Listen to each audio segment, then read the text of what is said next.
자, 강력한 9.13 대책과 3기 신도시 발표 등 추가 공급 대안 이후에 서울 및 수도권 주택 경기가 연일 냉각기에 들어서고 있습니다. 특히나 2007년 6월 택지개발지구로 지정된 이후 11년 만에 2018년 10월 처음으로 분양에 돌입한 검단 신도시와 이번에 발표된 왕수까지 합하면 총 16만 가구가 되는 이 남양주의 신도시, 올해 이 두 지역은 신규 분양을 앞두고 있는 상황입니다. 이렇게 수도권 2기 신도시 분양도 아직 끝나지 않은 가운데 3기 신도시가 예정되면서 주변 분양 시장에 불안감이 돌고 있습니다. 정부는 2021년부터 12만 가구를 조성한다고 발표를 했기 때문에 실제 이들을 분양받아줄 수 있는 수요자들 사이에서 입지가 비교적 더 우수한 3기 신도시를 기다리거나 추가적인 공급에 대한 하락 기대감이 형성이 돼서 조금 더 기다렸다 더 싸게 매수하자라는 관망세가 짙어지고 있는 상황입니다. 일단 올해 분양 물량이 상당히 많은 이 검단 신도시 같은 경우에는 이 비상이 걸린 몇 가지 큰 이유가 있습니다. 첫 번째로 교통이 상당히 불편합니다. 일단 서울로의 접근성이 상당히 중요하죠. 하지만 이 전철역이 하나도 없습니다. 그래서 이 버스를 타야 되는데 버스를 몇 번 갈아타다 보면은 서울로 가는 시간이 거의 2시간 정도 걸립니다. 현재 인천 지하철 1호선을 연장을 해서 이 검단 신도시에 역 3개를 만들고 공항철도 계양역과 연결하는 사업이 2020년 착공해서 2024년 완공 목표로 진행 중에 있습니다. 하지만 여러분도 알다시피 이 철도 개발 사업은 예정대로 끝난 적이 없죠. 게다가 예정대로 된다고 해도 첫 입주 단지가 2021년부터 입주를 시작하기 때문에 예정대로 완성이 돼도 들어가는 입주민들은 3년 이상 불편함을 겪어야 됩니다. 자, 그리고 두 번째는 입주 물량입니다. 수도권에 2019년, 2020년 바로 올해하고 내년에 쏟아지는 물량이 엄청 많습니다. 이 중에 검단과 관계된 서부 지역만 보더라도 올해만 3만 7천 가구, 그리고 내년은 더합니다. 5만 8천 가구가 입주를 앞두고 있습니다. 문제는 이렇게 공급량이 많은데 검단 신도시 자체가 입지 경쟁력이 떨어지는 데 있습니다.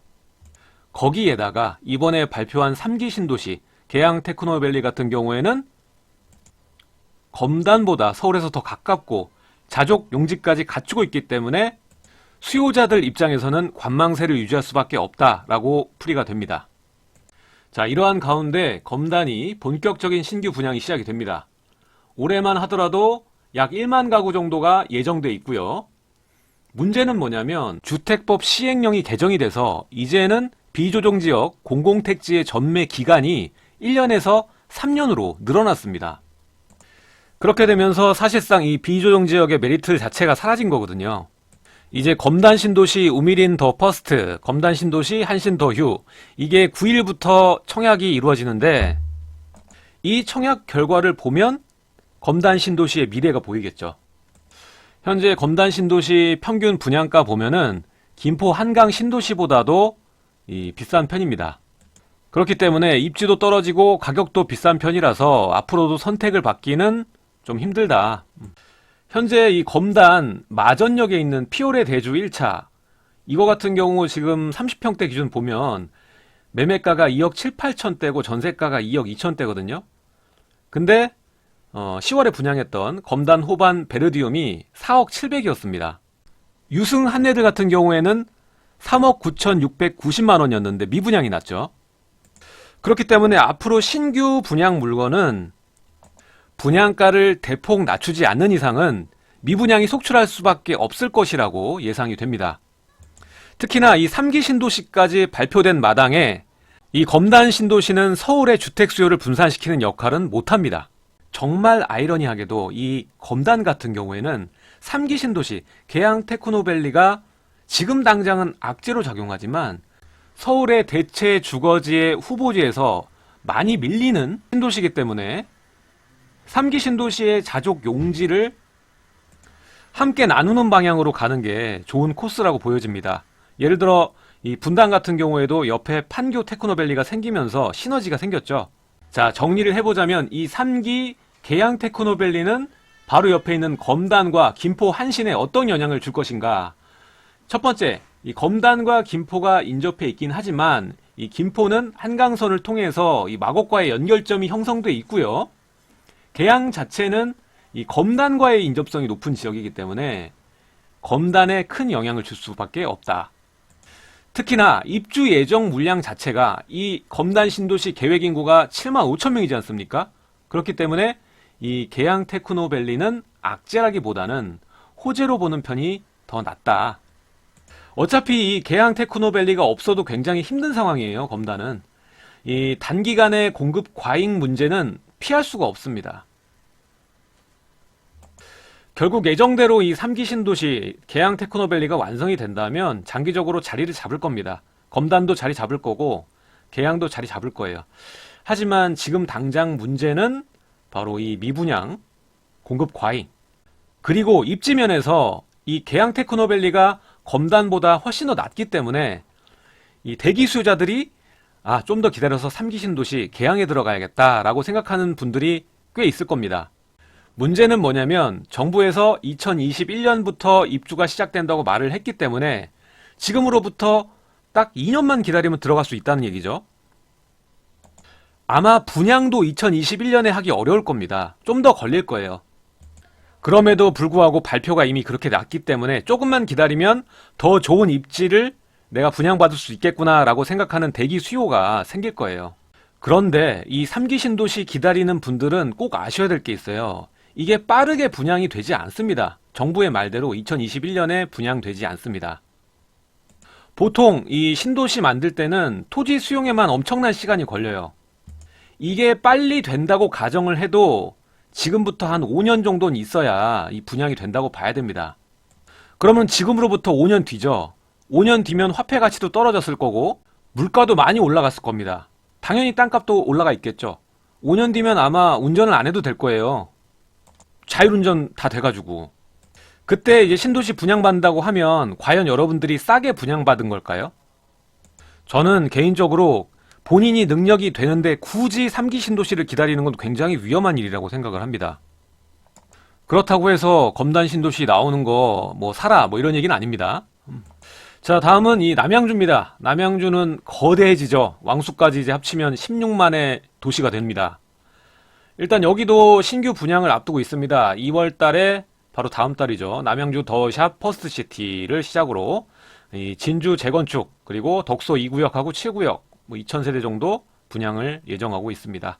그리고 별내 신도시도 추가로 한 2,000세대 정도 분양할 예정인 것 같고, 다만 문제가 뭐냐면 이미 이 별내도 마찬가지고 다산도 마찬가지고 좋은 자리는 다 끝났어요.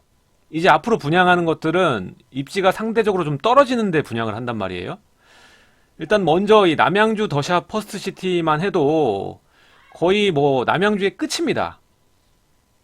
그래서 이게 과연 분양이 잘 될 것인가 잘 모르겠습니다. 게다가 남양주에 입주 물량이 상당히 많습니다. 입주 물량이 이렇게 쏟아지고 게다가 이제 분양하는데 입지가 떨어져 봐요. 그럼 당연히 인기가 없겠죠. 이 남양주 같은 경우에는 다산 같은 입지 좋은 곳은 미분양이 난 적이 없습니다. 하지만 이전에 이 별내 쪽에 우미린 같은 경우에도 미분양이 났었고, 그리고 호평 같은 경우에도 미분양이 났었고, 입지가 좀 떨어진다 싶으면 어김없이 미분양이 되더라고요. 자, 그럼 올해 남양주에 입주 물량이 많다고 하는데 얼만큼 입주하는지 한번 보겠습니다. 일단은 11,438가구가 입주 예정입니다. 올 상반기에 입주 물량이 상당히 많거든요. 그러니까 이 분양에 영향을 끼칠 수밖에 없죠. 중요한 거는 별내도 마찬가지고 다산도 마찬가지고 남양주 전체의 좋은 입지 분양은 다 끝났다. 자, 그럼 지도를 통해서 남양주에서 가장 핫한 다산 신도시 한번 살펴보겠습니다. 그 중에서도 이제 진건 지구 한번 보도록 할게요. 자, 이렇게 점선 보이시죠? 좀 확대를 할 텐데 지금 이 점선이 바로 별내선입니다. 다산역이 여기에 위치를 하게 될 텐데 좀 더 확대를 해볼게요. 자, 여기가 이 상업으로 표시된 이 사이에 이 다산역이 들어설 예정입니다. 자, 이 8호선은 2015년 12월에 연장 공사를 시작을 했고요. 개통 예정은 2022년 2월로 예정이 되어 있습니다. 뭐 좀 걸릴지 모르겠지만 조금만 기다리면 이 남양주 전체의 큰 호재라고 볼 수가 있습니다. 이 다산역 자체가. 개통이 된다면 강남 중심권까지 연결이 되는 건 아니지만 그래도 이 잠실 강동권과의 연결이 가능해지기 때문에 이 남양주의 다산역과 이 별내역, 이 중심으로 남양주는 시작이 된다 보시면 되겠죠. 그리고 30평대 기준 평균 거래되는 물량들 가격대를 보면 저렴한 것은 5억 후반대, 그리고 6억 중반에서 뭐 7억대까지도 보이고 있습니다. 전세가는 3억 초중반 정도로 보시면 되고요. 전세가율이 그렇게 높지 않죠. 그동안 피가 좀 올랐기 때문에 전세가율은 55에서 한 60% 정도 된다. 그렇게 보시면 되겠습니다. 하지만 올해 입주 물량이 상당히 많기 때문에 이 전세가율은 좀 더 떨어진다라고 생각이 되고요. 서울이 현재 주춤하고 있기 때문에 다산도 가격 성장이 쉽지 않은 상황이다라고 정리를 하면 되겠습니다. 오늘 내용 여기까지 하도록 하고요. 여러분들 구독하기, 알림 설정 부탁드리도록 하겠습니다. 제 영상 좌측과 우측에 또 다른 영상들이 나가고 있으니까 마저 시청 부탁드리도록 하고요. 내일 또 새로운 소식으로 여러분들을 찾아뵙도록 하겠습니다. 지금까지 시청해 주셔서 감사드립니다.